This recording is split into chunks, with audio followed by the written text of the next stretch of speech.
Sehr schön. Es ist für mich eine Freude und Ehre, hier sprechen zu dürfen. Und wie Sie schon an dem Equipment sehen, was ich hier auf dem Pult aufgebaut habe, habe ich vor, eine ganze Menge spannende Sachen zu zeigen.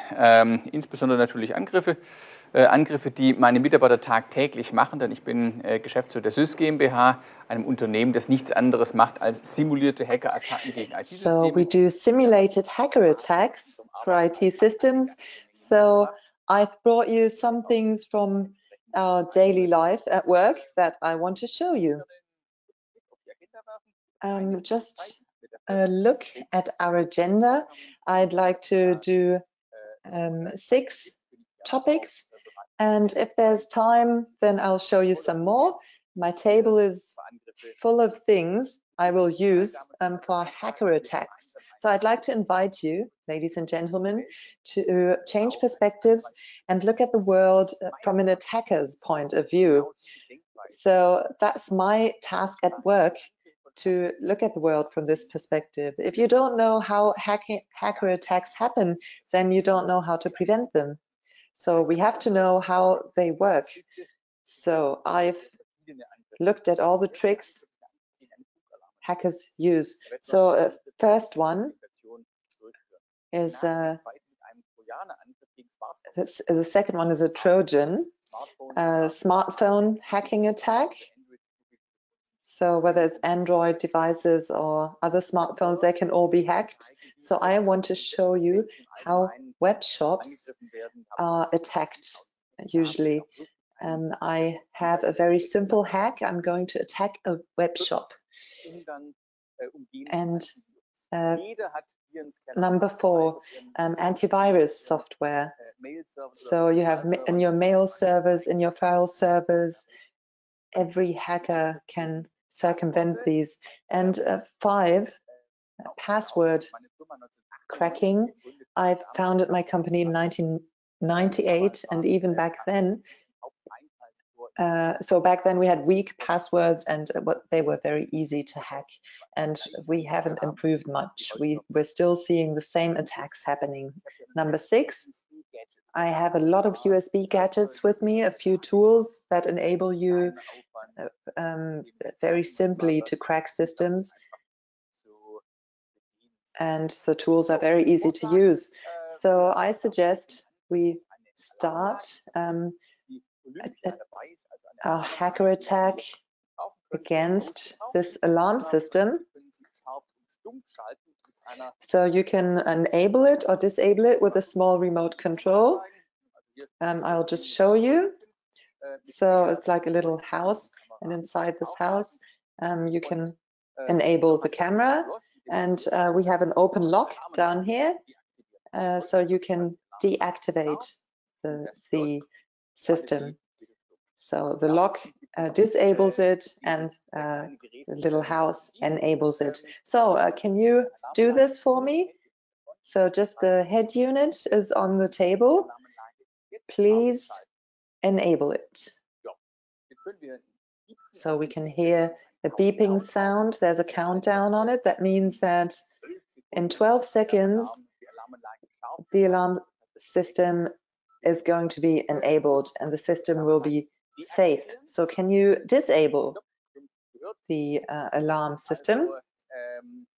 So immediately the countdown has been put on hold, and that's how all active alarm systems work. So one special thing, we have a radio connection between the remote control and the system. So as citizens, we haven't got a chance to find out whether this connection is properly secured or not. So radio communication, we cannot measure it. We cannot really evaluate it. And even experts have difficulties finding out whether this communication is actually secure or not. So if you buy a device like this, a system like this, you usually rely on what the maker tells you. And if it's a prominent maker, then you just buy it and hope that the system, the alarm system, is able to secure your devices. So I can usually attack the radio communication part. Usually we use software-defined radio technology for that. So these attacks 10 years ago we could not have afforded that. We would have needed experts and equipment, you know, that you would have had to put into a truck. Now it's very simple. Now you can do this. So, for example, you can use this technology, software-defined radio, Crazy Radio, this one is called. And to buy this, you only need $18 US. So not a big thing. And you can connect it to this and attack the system. But for today, I thought of something special. The radio connection between the alarm system and the remote control. I want to crack it using a device that I'm carrying on my body. And it's not my smartphone, but my smart watch. So here I've got a smartwatch by Texas Instruments that we have programmed ourselves, as opposed to the Apple smartwatches. If you have this, you can program it yourself with your own software. So this is carrying our own software, and I can use that to monitor the communication between remote control and alarm system. And if it works, then I can deactivate the alarm connected to any device. So please enable the alarm system. Okay, now please disable it. Yes. Now I've got the radio signal that neither the two of us nor the three cameras have perceived. I have on here. And now on my watch, and now I can disable the alarm system whenever I want. So can you please enable it again? We can hear the beeping sound, and now 1, 2, 3. Now we can see the alarm system has stopped beeping, which means right now it's disabled. So for our online guests that couldn't really see what I was doing, let me do the same experiment this time when the alarm's been triggered. So there's a big red panic button on the remote, and if you press that button, the alarm is triggered. Everybody can hear this. 1, 2, 3, and now it's been switched off. Everybody could hear that. So you can attack systems in this way. And obviously it's difficult to evaluate this kind of thing. I have to be very careful. What I just did is a very simple thing. Just a signal that went through the ether, basically. I recorded it and then replayed it. We call this a replay attack. If you want to use alarm systems with the goal of securing things more cheaply, you have to use certified systems which have replay attack prevention installed. So an algorithm has to be input into them that makes sure that one key that's been sent once to disable the alarm system cannot be sent again. So if you press deactivate alarm system, then it does get deactivated, it does get disabled, but the signal cannot be sent a second time. That's replay attack prevention, because we recorded the encounter mode. So now, if you use an ABUS alarm system, then indeed a rolling key procedure is used. So a key that has disabled it once cannot work a second time. But the thing is, these keys have not been selected very cleverly. So a secret 212 could be the name of a key. You send it over here, and then it's no longer valid. The next one is called secret 213, and it goes on like that. So, you know, if you program some intelligence into this watch, you can crack these alarm systems too. So the development of such a software, you see, is only tied to upholding standards, basically, and not so much factual, real security. And that's very sad for us. Great. So any questions about this right now? Alarm systems, maybe later. Okay, so I'd say let's keep going with the next kind of attack. You could fill an entire speech, just an entire presentation, just with this kind of attack. So radio systems, you could actually monitor keyboards. Keyboards are very dangerous, very vulnerable. So people can read your passwords and get into your data that way. That's a very dangerous thing. So no radio keyboards. Same thing with radio mouse, computer mouse. So they also enable people to get into your computer. Wireless mouse and wireless keyboards are very vulnerable. So radioactive is, you know, it has two meanings. We call this a radioactive mouse system. What about car keys? They're also a very interesting and complex issue. So attacks work differently in that department. So if I passively read this, you know, with car keys, I have to attack it. I need two components.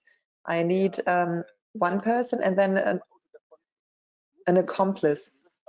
So one person has to be close to the car and needs a helper who is close to your key. So imagine you live in a house on your own and you always put your car key in the entrance area. Then the scenario would be the perpetrator is close to your car and the car emits a challenge, a radio signal, a warning signal, a request to the key to identify itself. And this signal is recorded by the helper near the car, and it is sent to your apartment door, to your house door. And then it's on his smartphone and you can send it towards the key, and then the key presents the response that reaches the helper waiting by your door, and the helper sends it to the person near the car. The smartphone gets out the signal, sends it to the car, and the car opens the door. So that's how it works with car keys. So it's a different kind of attack. That's also interesting. Yes, that's how it works. We talk about relay attacks, and it's not easy to prevent this.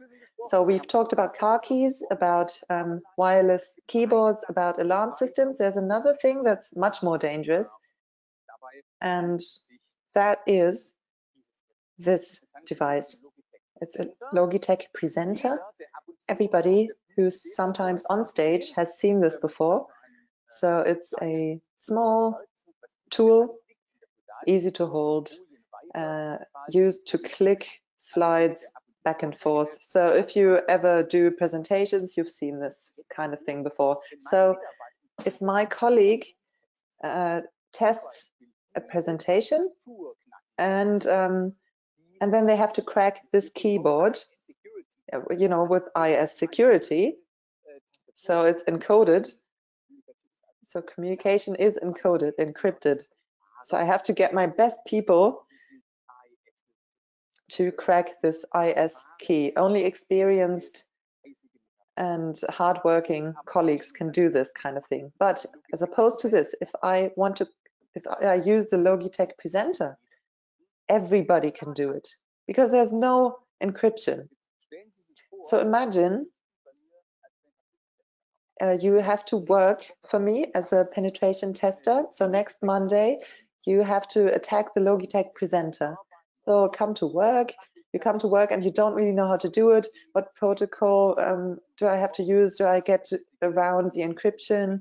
So, you know, you attack the whole thing with mixed emotions.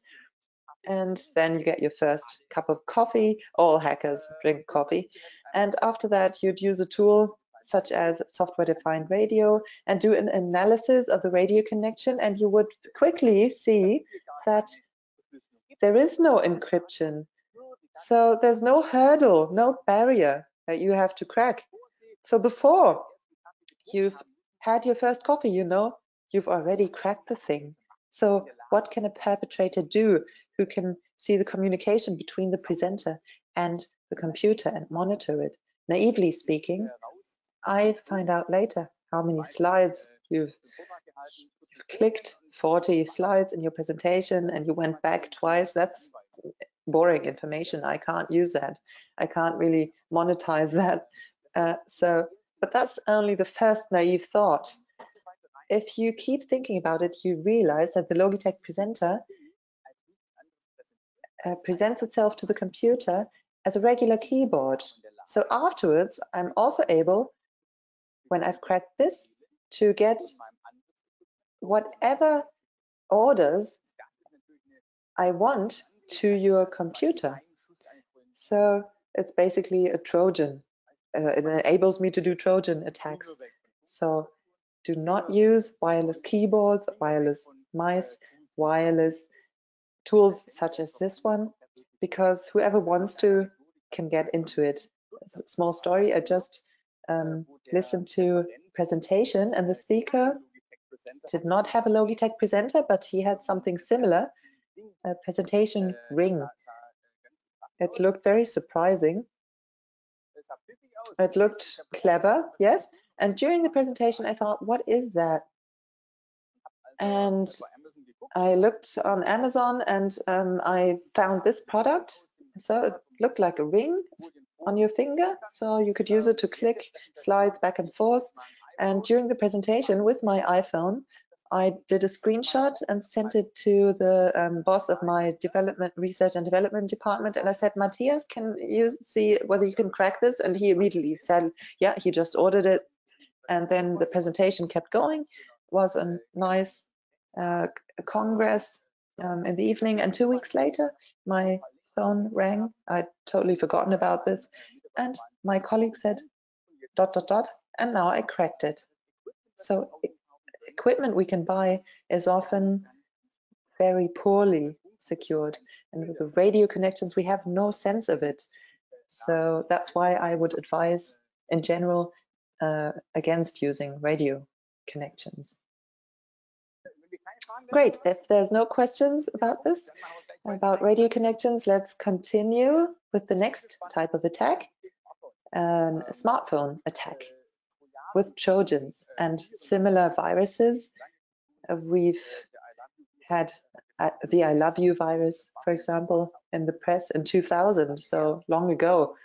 And in the meantime, by now, we have MOK, we have extortion viruses, Trojans, etc. And we've had a very bad, interesting incident this year. One perpetrator this year got the iPhone of Jeff Bezos, not only one of the richest people in the world, but also an Amazon customer.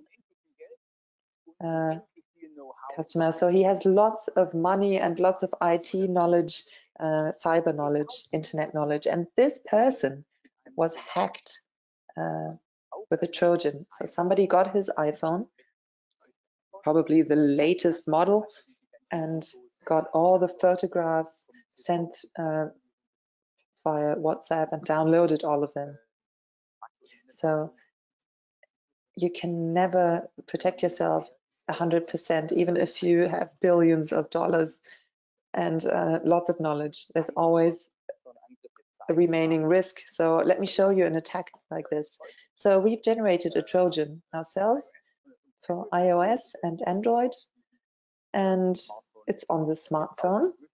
And now I want to use this Trojan, and our Trojan is called SPAT. We can see it here on screen. First, I can pick a device. You can see I've got lots of smartphones here. I could attack. all of these are input here, sometimes iOS, some of them iOS, some of them Android devices. SEB, Livehack, I'll just select this one and I can control it in a remote way. I'll show you. Take pictures. That's the order I'm going to input. So I'll hold up this phone and in my web browser I click run. Now on my screen you can see a red thing saying awaiting commands. Now in the Hacker Cloud there's commands waiting for my victim to download them and to carry out these orders. I'm wondering why it's not happening. I guess I fell out of the internet connection. So my wireless internet connection has gone. Okay, now it worked. It just took a long time. So the device has now been synchronized. I can see it looking at this red bar, this green bar. Now it's a kind of a weak signal. I can still see a red line saying waiting for device to receive commands. So the perpetrator has input commands. The smartphone has downloaded them and carried them out. I'll just show you more dramatically. I'll hold it into this camera, the number 1. We've got the smartphone. Now on my laptop, I click update. You can still see the red bar, waiting for device to receive commands. Now the red bar has become green and the writing on the phone has changed. So it's been locked. That's the usual sort of extortion, cyber extortion, where people try to make you pay money to get your data. So I'll show camera 1 once again. So as a perpetrator, I click update and we can see the bar is still red. Seconds later,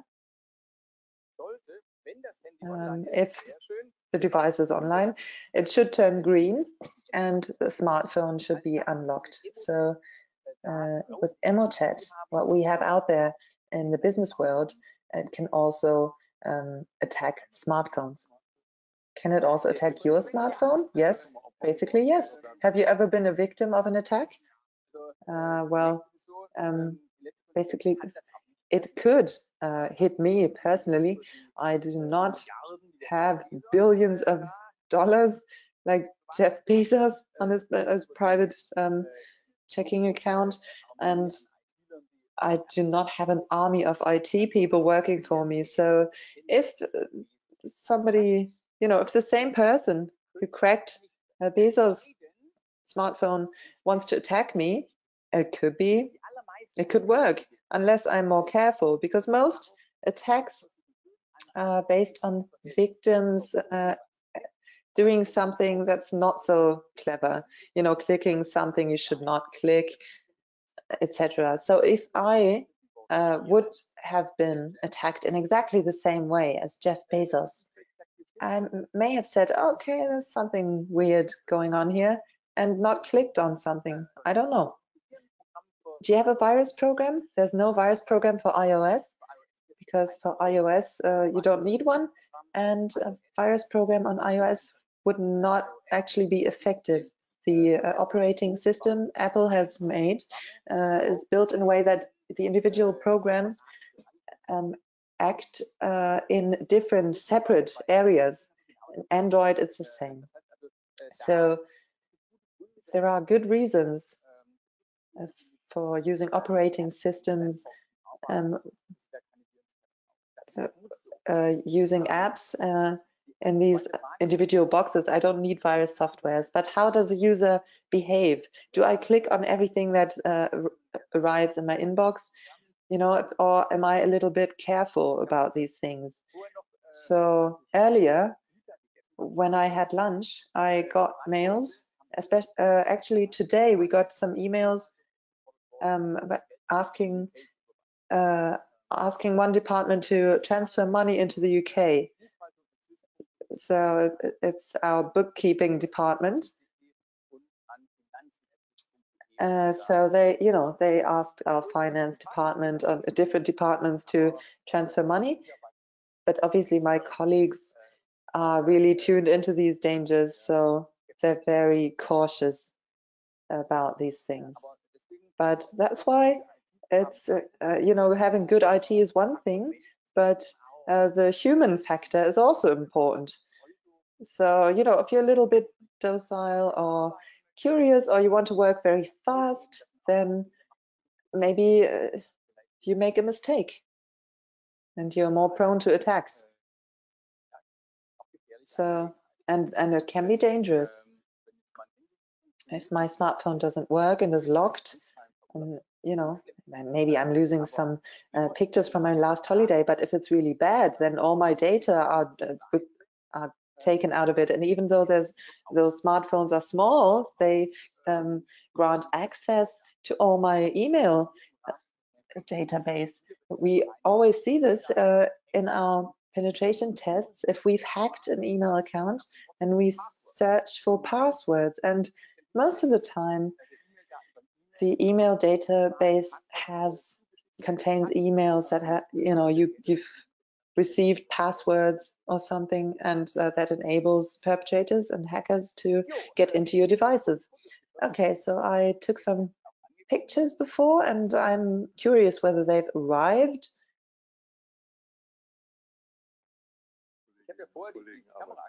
Yes, I've activated the camera earlier, but surprisingly, nothing's come in. So nothing's arrived so far, but I think we'll see something later. What else can I do? I can read SMS, I can activate the phone, I can look at the location. So if I've successfully carried out a Trojan attack, I have access to everything on the smartphone. Any connection with updates that I repeatedly get asked to do? Do you recommend to regularly do them? Yes, definitely. But in the old times, you had to keep updating your Windows system, and lots of people didn't do it because after that there were incompatible factors between your web browser and Office software, and lots of annoying results. So that led to lots of people using old systems. But now, if you update Android, if you use Android or iOS, you can see it in the development of iOS. Now the updates for the apps are hidden. The idea is that the user has nothing to do with the maintenance of the systems, which is good, because the patches and updates make sure the operating systems get better and harder. So that's a good thing, but there are still industries that do not do updates for partly understandable reasons. For example, medical devices, they're verified and approved. Insulin pumps or pacemakers or computer tomography, they have to be certified and approved. And these certificates, if they conduct changes, then they expire. So today in the big hospitals, we have systems with very old software that is no longer maintained by Microsoft. And that's a problem, especially if the devices are very expensive. If they cost $1 million, €1 million, you can't say, well, I'm not getting an operating system update, so I'm throwing out the device. That doesn't really work. In other industries, it's similar. In critical infrastructure, water or energy storage, there are machines, that for 10, 20, 30 years they operate. And once again, the operating systems are can hardly be maintained. So if a hacker could access these through the network, then that's an easy, probably an easy thing to do. A system that was built 10, 20 years ago, maybe by smart engineers, but you know, they had no idea what kind of attacks will be around 20 years later. You're fighting with different weapons. It's a very fast-changing sector. So for email, Kaspersky, etc., don't help you. Is it not even recommendable to use because it's a foreign product? Well, actually, that takes me on to number 4, circumventing antivirus software. So antivirus software brings protection, but also risks. Similar to the Corona lockdown, it's definitely prevented disease, but it has also caused or promoted other diseases because of the reduced capacity at hospitals. You could not do preventive examinations, etc. Same thing with virus scanners. It has 2 sides. You have to think carefully about what virus scanners you use and where. One point, you need to be aware that a virus scanner does not only have positive effects. So let's look at the agenda. The next thing is attacking a web shop. It's a very simple attack. It's so simple that I'm hoping that our viewers understand the attack before I've even carried it out. So let's see what happens. So my target system is a system where a shop where we can buy cashier systems. So I can buy different things, POS equipment. The most expensive product is a POS equipment, you know, including a printer for receipts and a screen, etc. It costs 2,999 euros. And to buy this product, I have to put the cursor on the shopping basket. And if we do this and click on it, you trigger a link. Now we have to show the screen really big, otherwise you don't understand the attack. In the link, we see the article number. The action is called Add to Shopping Cart, and we can see the price information in the link. The link ends with price 2,999. So the information in the price has been coded into the URL. If I right-click on the mouse and copy the address, and now I right-click into the top bar, you can see the link in its full beauty, full glory. I can change the price because the cursor is just blinking behind the price, and let me reduce the price to 29 euros.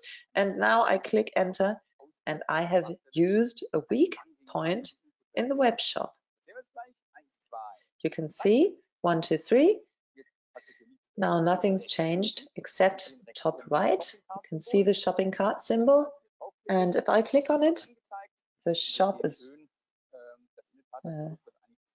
shown, and we can see that the product that actually costs 2,999 euros is now in the shopping basket for 29 euros. Now if I want to finish, I want to conclude my shopping trip and buy the product, then I'm going to commit a crime. So I'm not going to have this product sent to me. When I first discovered web shops like this, I thought about whether this purchase of products at lower prices was actually legal. I once studied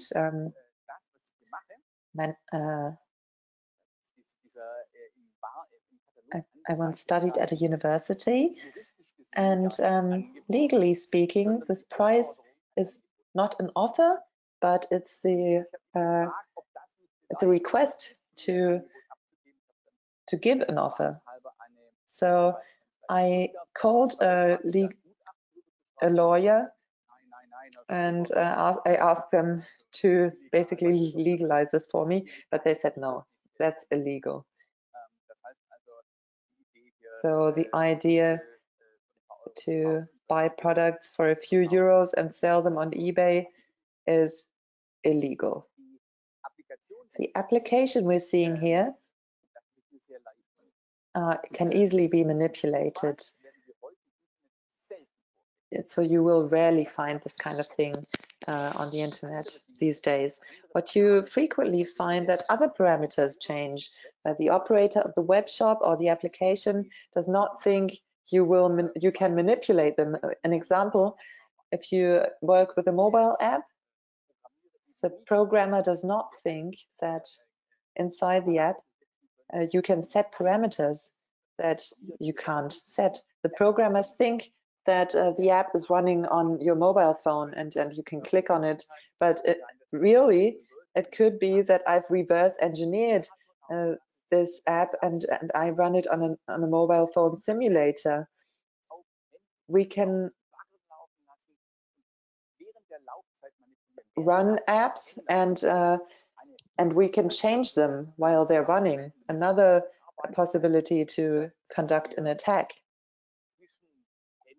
So between mobile phone and cloud, you can also put a computer and conduct or manipulate communication as a product. I can name Burp Proxy, that in the Pinterest community is well known. One product that enables you to do this, for example.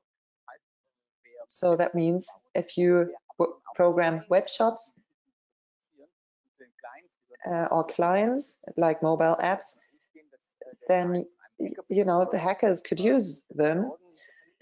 So you have to make sure your infrastructure is secure to make such attacks impossible. In a web shop, for example, there's no reason for the user to send the price to the server. So the user only has to say, I want product 711 and I want to put it in the shopping cart, and then it works.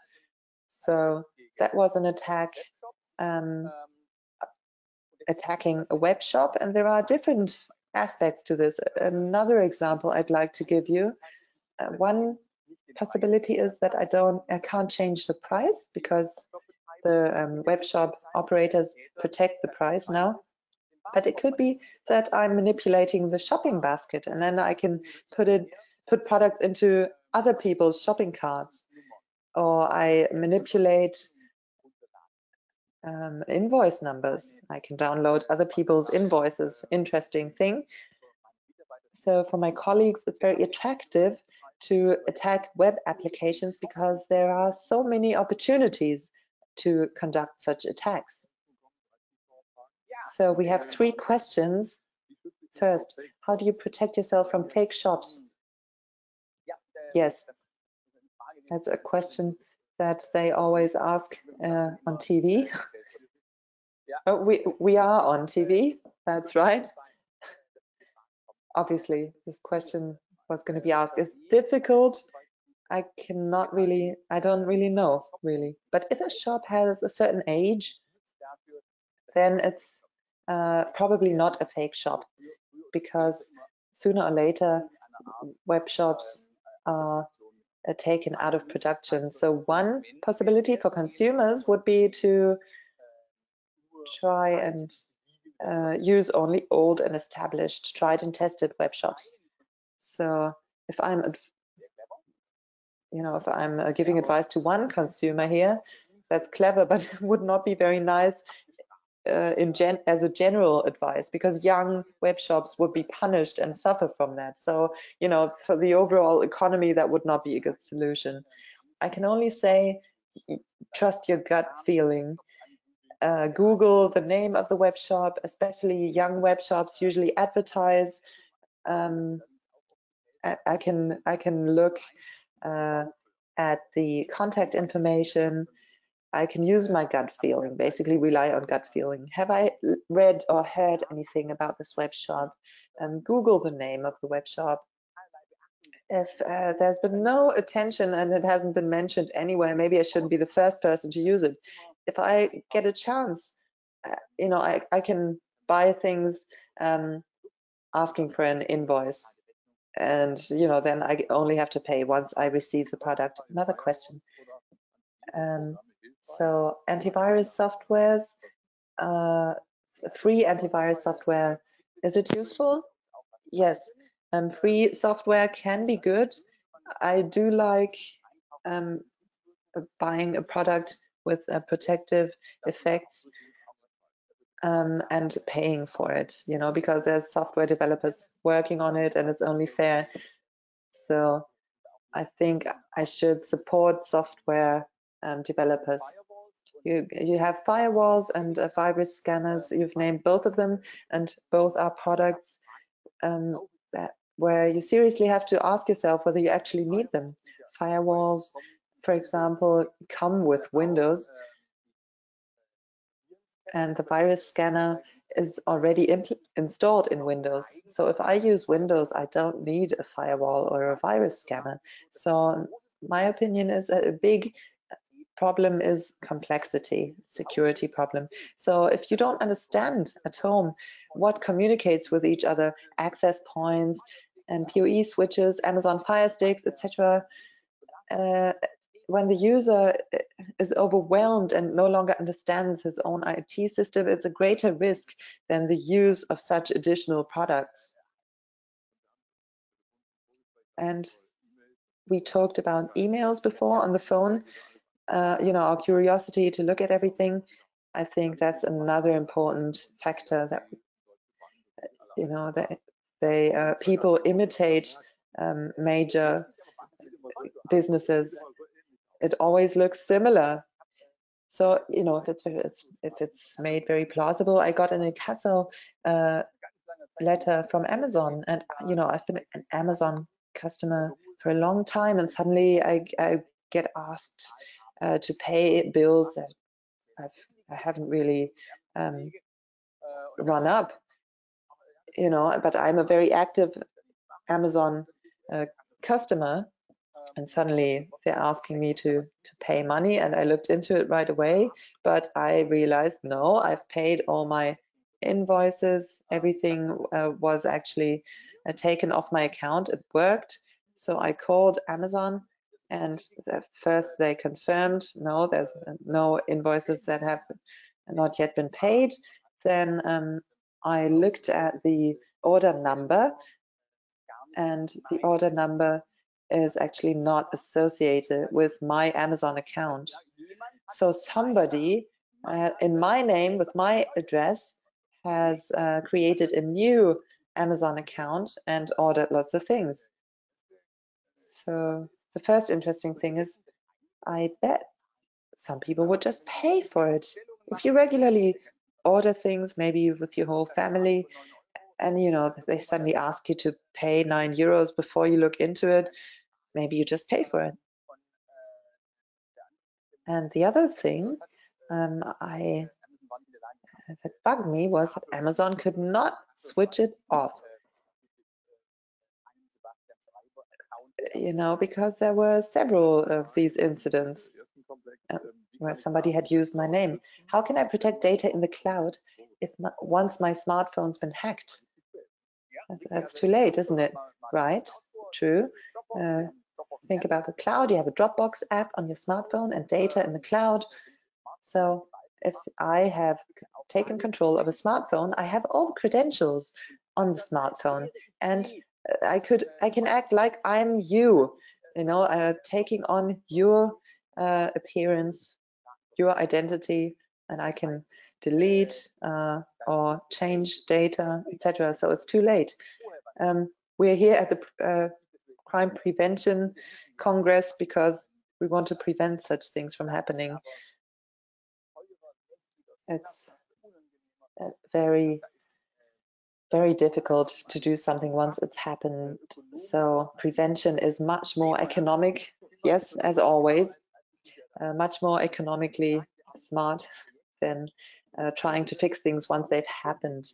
You know, when we've had incidents with major companies being cracked, data being stolen, being encrypted, production no longer worked, it's really horrible. It's very ugly. So you have to prevent this from happening beforehand. Everything, you know, once it's happened, there's no attractive decisions you can make If you switch off all IT systems, stop production, it's a decision that your shareholders are not going to accept. But if you say we keep producing things and knowing that the Trojan is going to keep spreading and is going to keep hacking things, it's also the wrong decision. So you're between a rock and a hard place, and you have to justify whatever decision you're going to make in front of the supervisory board. Repairing things is always more expensive than prevention. Prevention is, it's not a fire extinguisher, it's fire protection. Yes, it hurts once it's happened, and it's no fun at all. So, you have to face decisions that you have to make, knowing that they're all going to be wrong. Okay, let's look at our agenda. Okay, actually, time's really tight now. So first two points here we've looked at in detail: smartphones, web shops. Now, antivirus software. Everybody has antivirus software running on mail servers. It makes sense also on file servers. And the clients, you have to think about whether you want it. It has to be a smart decision, and you have to really carefully think about it. So I've built something for you here, a Windows system. I'll put it in the corner. So usually victims are always using Windows, and hackers always use Linux. I have a Trojan called Meterpreter, a very well-known Trojan, so well-known that everybody, every virus scanner finds it, always and everywhere. So first of all, I'd like to look at the code, compile the code. We'll call it German Congress on Crime Prevention. And we have to give it some name. Let's compile it. The Trojan is compiled and put online. So I said clearly, this is a very well-known Trojan. Every antivirus software will take it out, even the antivirus software that comes with Windows. So we can see this Trojan is only 4.5 K in size, very compact Trojan. So first of all, I'd like to get your attention to my screen. I'll put the mouse on my Trojan. So as soon as out of my web browser, I click the Trojan, the virus scanner rolls in and shows me a warning. Top right, 1, 2, 3. Now, top right, you can see malware detected. It's a virus, it's a Trojan, it's recognized that, and it's eliminated it. Even if I click on it, it no longer works. That's how virus scanners should work. Now let's continue. And now we'll disguise the Trojan. Let's call it DPT-2.exe. The follow-up version, we use a tool that we have written ourselves to get through virus scanners. Our tool is called Holo. So we use 3 different measures, 3 different steps to disguise the Trojan. First step, very simple. Our Trojan is polymorphous. It looks a little bit different every time. Secondly, our Trojan has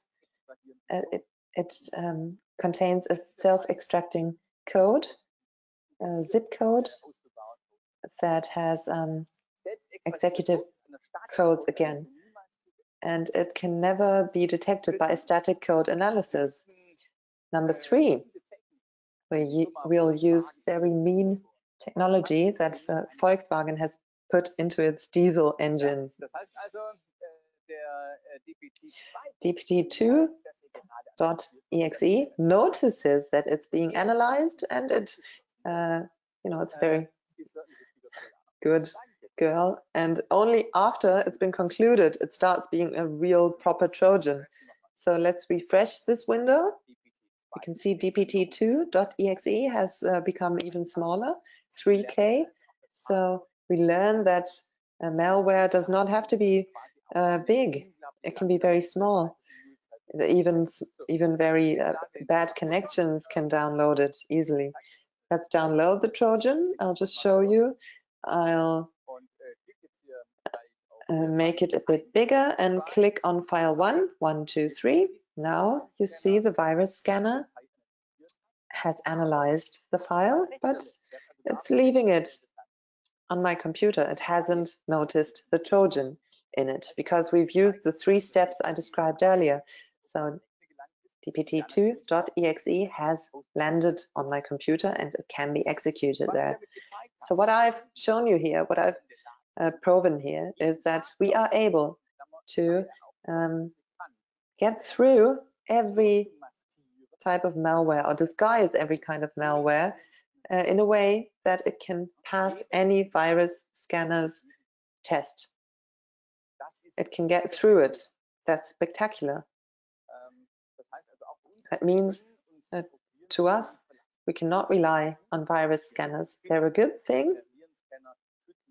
Virus scanners protect systems, reduce our operating costs, but we need to know if somebody really invests time and know-how and money, all of it, will be able to get through your antivirus solution.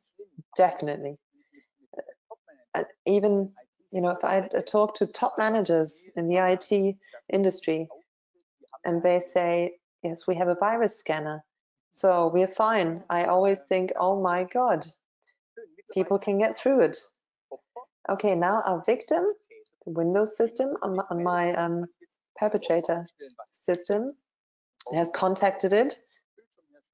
So I can show you on my screen on the right, I have the hacker, on the left I have the victim, so I can get a screenshot.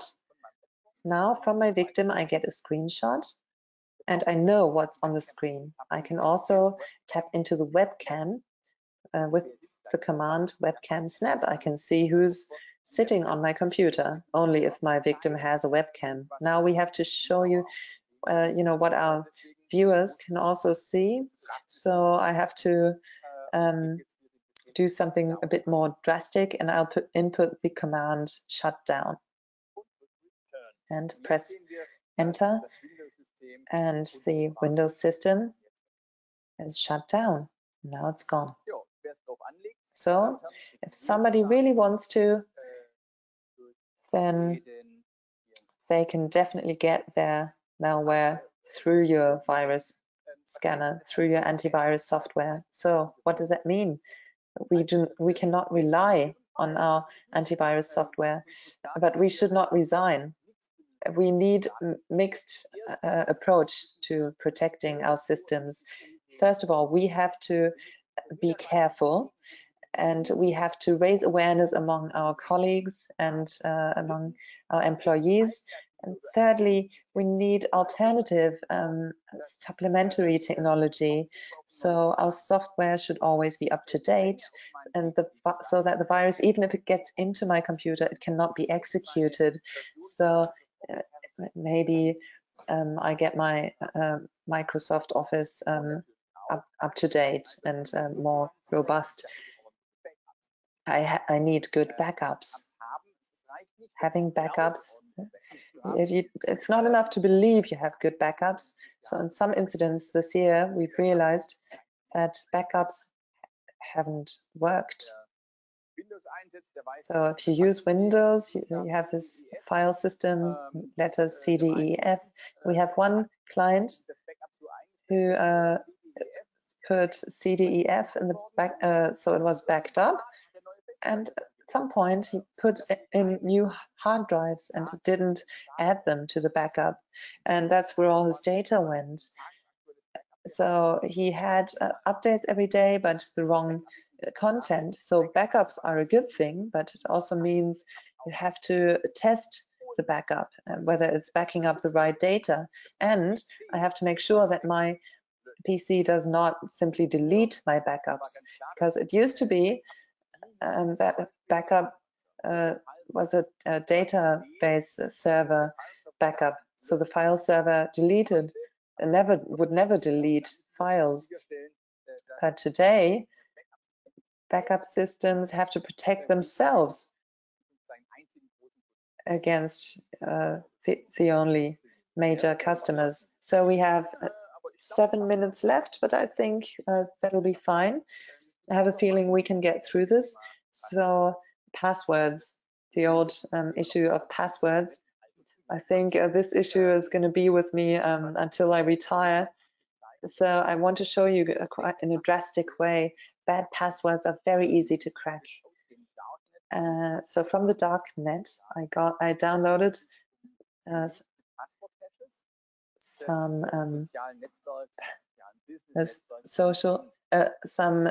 passwords from LinkedIn. And so some bad guy stole all these passwords and put them online. The first question is, why would somebody do that? The answer is, he wants to show what he can do. Like a hunter, like a trophy hunter putting up trophies. He wants to show, look what I did. This was me. Usually, then this is associated with somebody's name and gets them fame and recognition in their scene.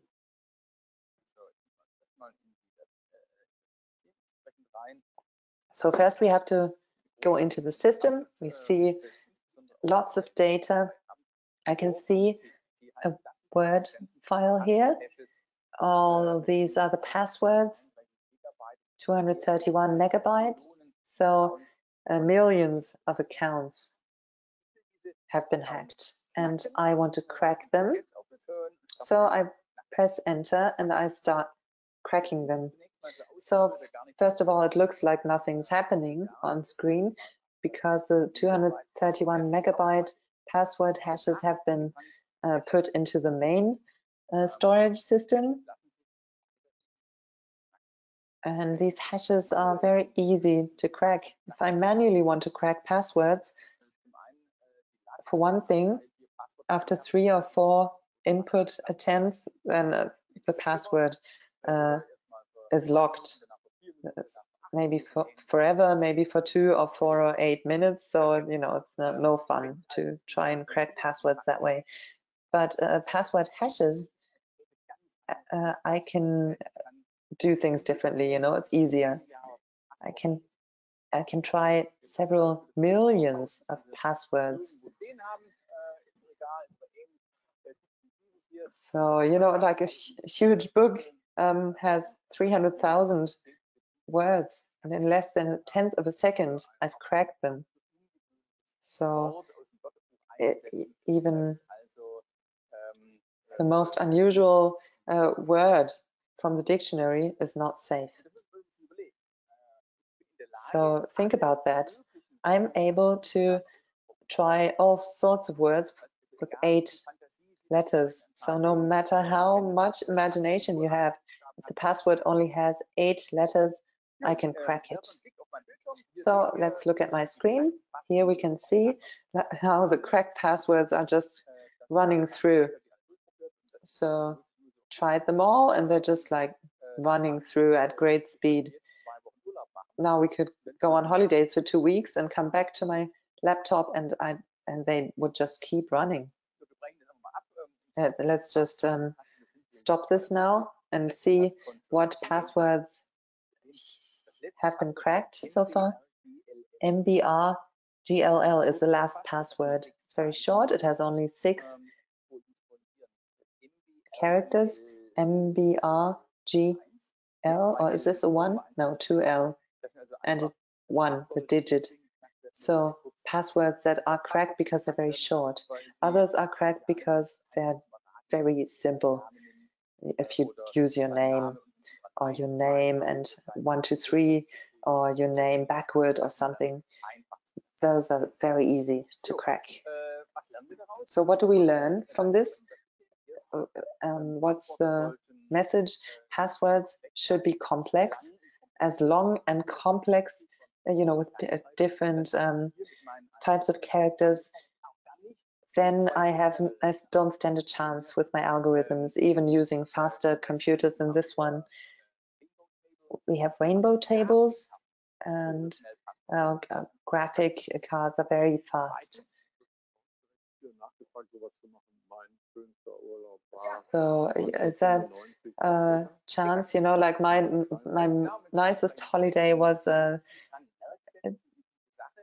So yeah, can I use certain mnemonics? My nicest holiday was 2018 in Crete or something. Yes, that's a good idea. What about fingerprints? It doesn't work on Facebook and Dropbox, where you can use it as a second factor identification. It would be good, but I'm probably not going to take this glass to Hamburg after I've used it. So some criminal could take it with him and get my fingerprints. So it's not necessarily safer. Second factor combined with exclusive knowledge, yes. Second thing with passwords, use a different password in every system you use, so that when one system is cracked, then you cannot crack all your other systems. Also, you have to regularly change passwords. And if you adhere to all these points, then you should be quite safe. I have a few USB tools here. Okay, you get 5 minutes on top. Okay, I have an active USB stick. It sends commands to a PC. You connected to the PC. Let's look at what happens. You can see my PowerPoint screen, and after a short while, the USB stick is activated and sends commands to my PC. Yes, something's happening already, and I've already slowed this down. And now I have to take it out very quickly, because as soon as it continues, my PC uploads a malware code, the Trojan that we just compiled, that no virus scanner recognizes. Very dangerous. So clearly do not connect any USB sticks to your PC that you don't know. LAN turtle, this device, with this device, the perpetrator needs physical access and inputs the device into a PC, and that enables him to gain access to the entire company network.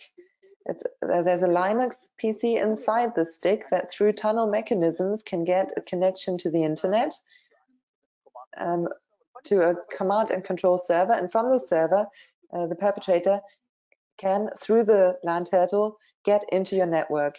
People can order it, you can order it online, meaning, you have to pay $60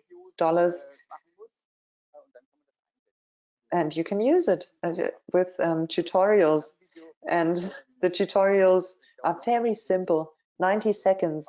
In 90 seconds you can learn how to use this. So watch that twice. It's very simple. Then we have this device for wireless keyboards, and we have a USB port and a bug for a wireless keyboard, and it'll record everything you do on your keyboard. Difficult, especially today, where we have these offices where everybody can use everybody else's computer, basically. And finally, a sabotage device that you can use to destroy wireless area connections. One is a jammer. It creates white noise that other regular that's louder than the other wireless area connections. And the other one is a little bit more clever. It makes sure that all devices logged into a wireless area connection are no longer tied into it. So, for example, your smartphone sends the message to the access point, I no longer want to communicate with you. And from the access point, I'm sending a message to your smartphone, I no longer want you. And you can do this in different ways, but with this device, I can even change the setting to whether I want to interrupt one wireless area connection or several, or which one. I can even just disrupt one iPhone, which makes debugging very difficult. You know, if I'm only attacking your iPhone, then your IT department is going to say that's, you know, that's your problem. It's not ours. So if where we rely on wireless area connections as logistics centers, they use wireless area connections everywhere.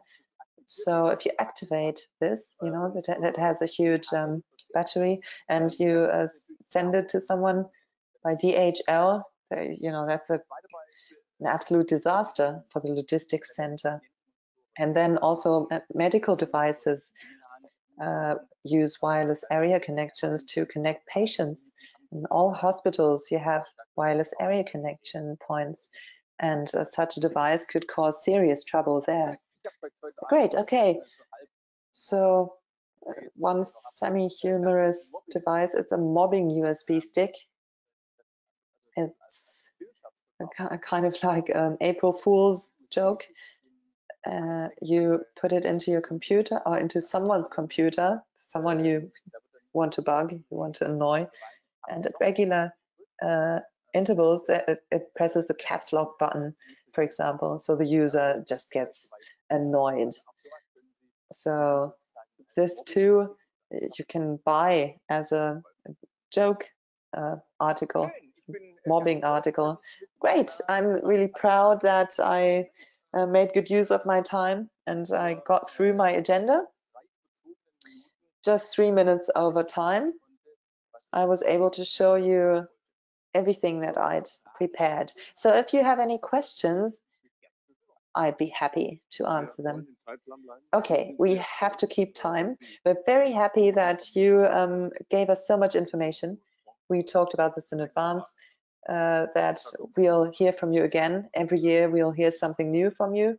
This is the age of digitization, so we'll stick with it, and I look forward to next year. Yes, me too. Thank you so much. Ladies and gentlemen, that was Sebastian Schreiber, computer scientist from Tübingen. His company is SYSS, with more than 100 employees, trying to hack private individuals and businesses' systems to find the vulnerable points in these systems.